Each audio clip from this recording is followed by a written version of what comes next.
రైతులకు ఒకటే వీడియోలో రైతుకు కావాల్సిన వాతావరణ సమాచారం మరియు రైతు సాగు చేస్తున్న పంట, అందులో వచ్చే చీడపీడలు, వాటికి వాడాల్సిన రసాయనాలు, అందులో ఉన్న మెళకువలు మరియు ప్రభుత్వం ఇచ్చే పథకాలు, సూచనలు, వాటికి ఎలా దరఖాస్తు చేసుకోవాలి, ఇవన్నీ ఒకటే వీడియోలో ఉంటే రైతుకి ఉపయోగకరంగా ఉంటుంది అనే ఆలోచనతో ఈ ఏపీఎఫ్ అగ్రి న్యూస్ అనేది మొదలుపెట్టడం జరిగింది. మీరు చూస్తున్న వీడియోలానే ప్రతి వారం ఒక కొత్త వీడియోతో మీ ముందుకు వస్తాం.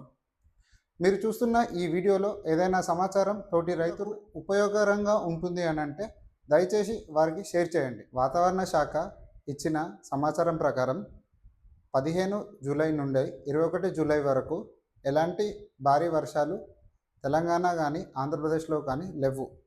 అక్కడక్కడ చిరుజల్లులు పడే అవకాశం ఉంది. తీర ప్రాంతంలో 16, 17 జూలైన చిరుజల్లుల కంటే కొంచెం ఎక్కువ వర్షం పడే అవకాశం ఉంది. అయితే రైతులు మిర్చి కానీ వేరే పంటను దుక్కిలో నాటడం జరుగుతుందో వాళ్ళు కొంచెం జాగ్రత్తగా ఉండాలి.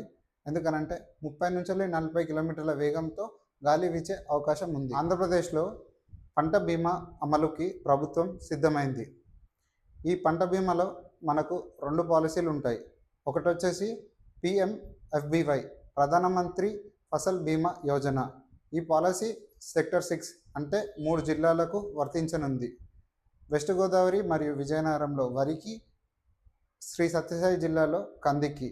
వరికి చివరి తేదీ దరఖాస్తు చేయడానికి ఆగస్టు 15, కందికి చివరి తేదీ దరఖాస్తు చేయడానికి జూలై 31. ఇందులో రెండో పాలసీ వచ్చేసి restructuring weather based crop insurance. ఈ పాలసీ వచ్చేసి మనకు 8 జిల్లాలకు వర్తిస్తుంది. ఈ 8 జిల్లాలో వివిధ పంటలకు వర్తిస్తుంది. ఈ అన్ని పంటలకు మనకు దరఖాస్తు చేయడానికి చివరి తేదీ వచ్చేసి జూలై 15. అనంతపురం జిల్లాలో మనకు వేరుశనగ, పత్తి, దానిమ్మ, బత్తాయ, అరటి, టమాటో పంటలకు వర్తిస్తుంది. నంద్యాల జిల్లాలో వచ్చేసి వేరుశనగ, పత్తి, అరటికి వర్తిస్తుంది. ప్రకాశం, పల్నాడు, బాపట్ల మరియు అల్లూరి సీతారామరాజు జిల్లాలకు పత్తి పంటకు వర్తిస్తుంది. అంబేద్కర్ కోనసీమ జిల్లాకు అరటికి వర్తిస్తుంది. ఏలూరు జిల్లాకు నిమ్మ అండ్ పత్తికి వర్తిస్తుంది. యూపీఎల్ కంపెనీ వారు స్వీపర్ గ్లైఫోసేట్ అమోనియం 13% అందరికీ లేటుగా పరిచయం. ఈ మందు కొన్నందుకు గాను యాక్సిడెంటల్ ఇన్సూరెన్స్, ప్రమాద బీమా అందిస్తున్నారు. ఇది ఎలా పొందాలి అని అంటే మనం స్వీపర్ బాటిల్ కొన్న తర్వాత నర్చర్ యాప్ ఓపెన్ చేసి దాని వెనకాల ఉన్న స్కానర్ని ఆ యాప్లో స్కాన్ చేయడం ద్వారా దీన్ని పొందవచ్చు. ఇది ఎలా పొందాలి ఏంటిది అనేది వివరంగా ఒక సపరేట్ వీడియో చేయడం జరుగుతుంది.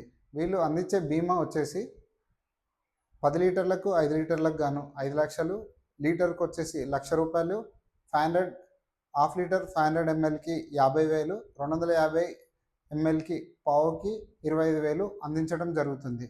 ఇది ప్రమాద బీమా అని రైతులు గుర్తుపెట్టుకోవాలి. ఏదైనా ప్రమాదం యాక్సిడెంట్ అయినప్పుడు మాత్రమే ఈ బీమా వర్తిస్తుంది. వరంగల్ జిల్లా నర్సంపేట్ మండలం ఆకులతండాలో స్థానికులు ఒక చెరువు దగ్గర ఉన్న బావిలో మొసలిని గమనించడం జరిగింది. వారు అటవీ శాఖ అధికారులకు సమాచారం అందజేశారు. వారు వచ్చి మొసలిని బంధించి పక్కనే ఉన్న ఖానాపురం మండలంలో పాకాల సరస్సులో విడిచిపెట్టారు. ఇది మనందరికీ తెలిసిందే. తెలంగాణ ప్రభుత్వం మరియు ఆంధ్రప్రదేశ్ ప్రభుత్వం 2 ఏళ్ల కిందటనే పారాక్విట్ డిక్లోరైట్ 24% SL మనందరికీ స్పాట్గా పరిచయం. ఇది విక్రయానికి లేదు అంటూ ఒక నోటిఫికేషన్ తీసుకురావడం జరిగింది. కానీ ఇప్పుడు కేంద్ర ప్రభుత్వం దీన్ని సంపూర్ణంగా దేశమంతా బ్యాన్ చేయడానికి ముసాయిదా నోటిఫికేషన్ ఇవ్వడం జరిగింది. ఈ నోటిఫికేషన్ కనుక అమల్లోకి వస్తే పారాక్విట్ని కొనడం కానీ తయారు చేయడం కానీ ఎగుమతి దిగుమతులు కంప్లీట్గా ఈ దేశంలో నిలిపివేయబడతాయి. ఈ నోటిఫికేషన్ జారీ చేసిన తర్వాత 30 రోజుల గడువు ఇవ్వడం జరిగింది సూచనలకు మరియు సలహాలకు. ఈ 30 రోజుల తర్వాత ఏమైతే చూడాలి. ధన్యవాదాలు. మళ్ళొచ్చే వారం మరో వీడియోలో కలుసుకుందాం.